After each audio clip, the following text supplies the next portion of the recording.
যে একটা রাষ্ট্র বিনির্মাণ করবার জন্য প্রয়োজন হচ্ছে যে আমাদের গুড প্ল্যান প্রয়োজন এবং পাবলিক সার্ভিস। আপনি যখন করতে পারবেন এবং আপনি যদি যখন সরকারের থেকে পাবলিক সার্ভিসটা দিতে পারবেন, গুড প্ল্যান এবং সার্ভিস দুটার সমন্বয়ে রাষ্ট্রের স্থিতিশীলতা বজায় থাকবে এবং রাষ্ট্র উন্নয়নের শিখরে পৌঁছাবে। সুতরাং আমরা সেই জায়গাগুলো দেখে এসেছি, সেই জায়গা থেকে শিক্ষা নেওয়ার অনেক কিছু আছে আমাদের। আর বিশেষ করে ওই মত বিনিময় সভাগুলোতে আমরা একটা জিনিস বারবার তুলে ধরার চেষ্টা করেছি যে একটা আমাদের পার্শ্ববর্তী দেশ হওয়া সত্ত্বেও ওই দেশের ভাষা, সংস্কৃতি কিংবা খাদ্যাভ্যাস কোনো কিছু ম্যান টু ম্যান যোগাযোগ নাই। এই ম্যান টু ম্যান যোগাযোগটা আমাদের অর্থনৈতিক এবং স্ট্র্যাটেজিক সম্পর্কটা আছে।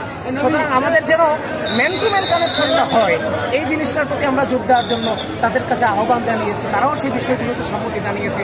বিশেষ করে বেশি বেশি করে হচ্ছে যে আপনার কালচারাল প্রোগ্রামগুলো যেন, তারপরে স্টুডেন্টস এক্সচেঞ্জ প্রোগ্রামগুলো, এই জিনিসগুলোর উপরে যেন গুরুত্ব আরোপ করা হয়, এই নিয়ে তাদের সাথে আলোকপাত করা হয়েছে।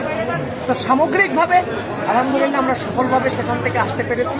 এটা মহান সৃষ্টিকর্তার কাছে শুকরিয়া যে আমরা সুস্থ অবস্থায় দেশে ফিরতে পেরেছি, সকল কার্যক্রম সফলভাবে সম্পন্ন করার পরে।